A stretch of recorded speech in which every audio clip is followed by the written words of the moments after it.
Crikey. Thank you very much. That's quite an introduction, isn't it?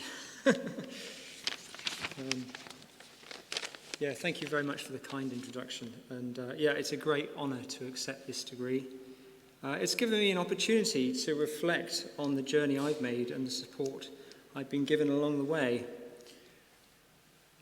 It's with the backing of my parents that I was able to make the choice of trying to work as an artist. When I was 17, they went on holiday and gave me free rein of the house. And I created this huge 10-foot sculpture in the front of my garden made of my mum's best bed sheets and some chicken wire I found in the shed, all brightly painted. A neighbour on the other side of the valley phoned the local newspaper, and a reporter came round to knocked on the door and asked what was going on. And the title in the story of the Stroud News and Journal was "Whilst Mum's Away."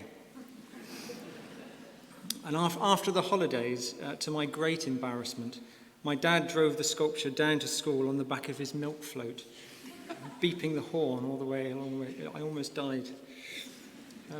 I received an A- from the school for the artwork. The minus was for not following the brief, which was to make a small figurative sculpture out of clay with a couple holding hands. A brief which in my mind was impossibly difficult and always going to produce an artwork that was going to turn out a bit rubbish. So it seems at this early age I was already beginning to question the education system and beginning to do things my own way.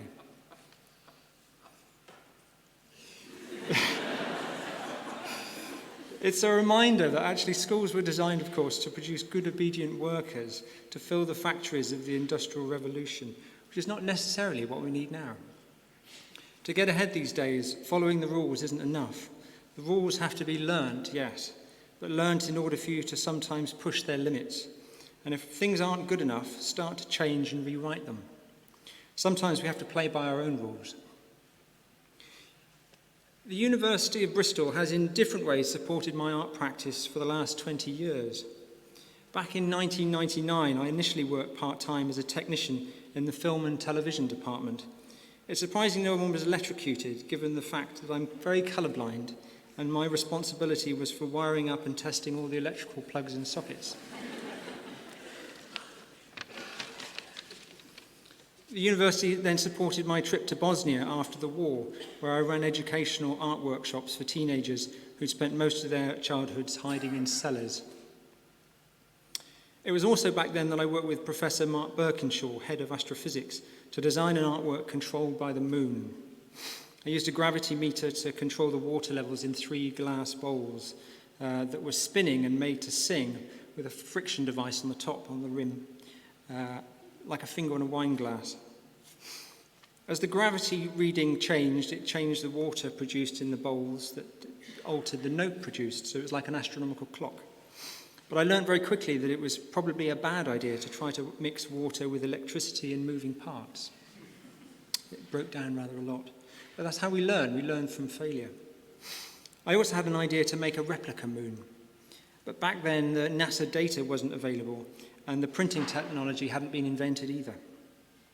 Fast forward 15 years, and I was able to create my first replica moon, which was helium-filled, 7 meters in diameter, and covered with NASA imagery of every mountain and crater.